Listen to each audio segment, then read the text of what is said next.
Welcome back to another video. For this week's video, I'm going to talk about reincarnation, the concept of reincarnation, because I had this conversation with somebody kind of recently, and we were talking about alternative or various theories of reincarnation outside of the traditional Eastern Buddhist concept. And if I look down, it's because I do have notes written down, so I don't want to distract myself. But this tradition essentially claims that throughout our lifetimes we experience various reoccurring cycles of rebirth and death. It's a cyclical cycle that is perpetual until we die, and with each ascension, we then plummet down to a lower tier, to a lower level. I'm going to put like an image here somewhere. I have talked about it in little detail in a past video, but the concept is called Samsara. And after we, transition from one phase to another, it's not just within the context of our lives, but also in our ultimate death, when our corporeal bodies actually ceases when we die. Then the belief, and I'm kind of paraphrasing with my own words, is that our essence or our soul, whatever descriptor you want to use, becomes reincarnated and transformed or transmutated into another form of consciousness, whether that be animate or inanimate. This leads to another kind of area of conversation or discussion, which is whether or not animate or inanimate objects carry consciousness. Whether it's exclusive to animate objects. Do rocks, do trees, do things that we perceive as inanimate carry consciousness as well? We then talked about a more literal interpretation of reincarnation that transcends or expands upon the more traditional Buddhist view, which is surrounded around the idea of legacy and also genetics, whether we can interpret the inheritance of positive and negative attributes, characteristics from our ancestors as a form of reincarnation, of manifestation of past selves within us. And that's kind of within like the genetic, biological,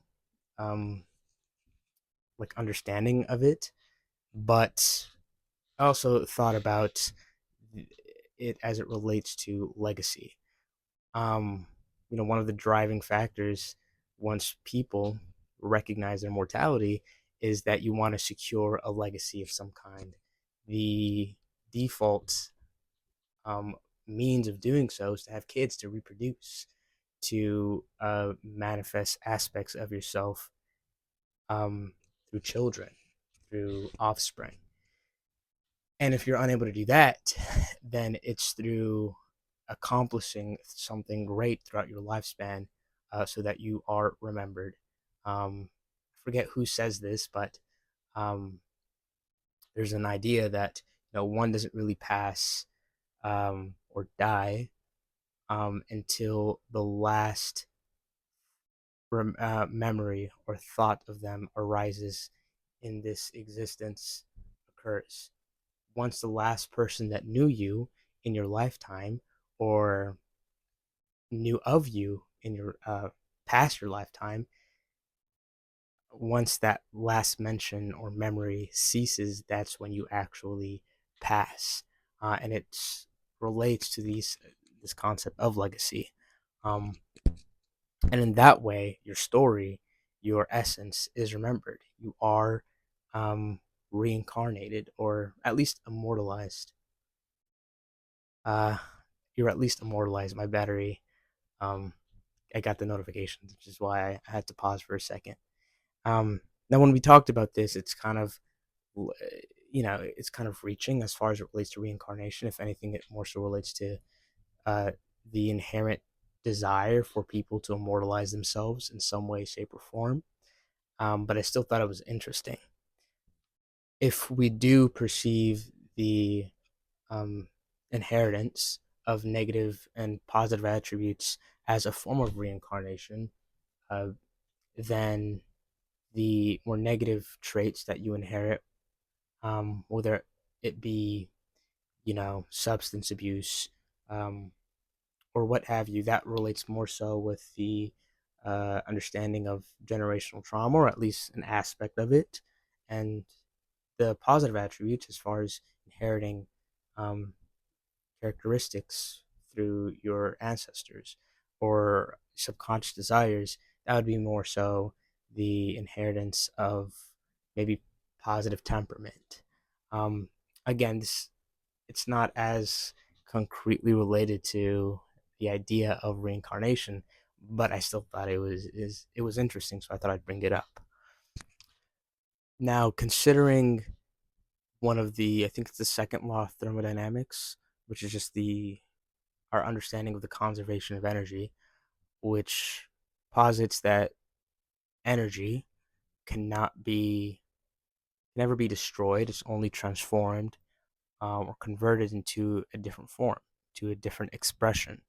Um, when you consider this, both of these theories of reincarnation, the more literal one, as well as the one that's more associated with Buddhist philosophy, um, they both fall within the umbrella of this understanding of the conservation of energy. But it is more explicitly related to the traditional view of reincarnation, the more Buddhist view. Um, as I said before at the beginning of the video, Samsara describes that cyclical nature of death and rebirth, both within our lifespans, but also once we die, as we transition to another form. Um, and this kind of led to a different area of thought that we had as it relates to more just grounded, also literal, but scientific um, view of reincarnation, um, which also relates to the conservation of energy, but it it describes how, once we pass, we actually die. Our components, our molecules, our atoms, our electrons and protons that make up who we um, are also transmuted into a different form or converted into a different form. And when you think about it, our components, the electrons and protons and neutrons that make up who we are, they make up very little actual matter. The majority of it is made up of energy fields, positive and negative energy fields. And in that way, our energy does get transformed into another um, expression of consciousness potentially. Um, and I thought this interpretation was pretty interesting because you can view within this kind of understanding, within this framework, as our reincarnated selves expressing itself in both animate and inanimate things. And in that way, I do think there's potential for um, inanimate objects carrying at least the capacity for consciousness. I don't think it's limited to what we perceive as being alive, um, and that humans and only humans um, have the gift of consciousness. Um, and once we disperse our energy into a different form, um, it is then dispersed into the source or other descriptors that people use, the closed system that is the earth, or God, even. Um, and that's what I think of when I think of, um, you know, going back to our understanding of the source after we pass. Um, No, that last part is not as, I didn't describe it very well, I don't think, but I hope the idea came across well. And it kind of got me thinking as well about how the Earth itself is an entire organism, similarly to us being just one organisms, individual organisms.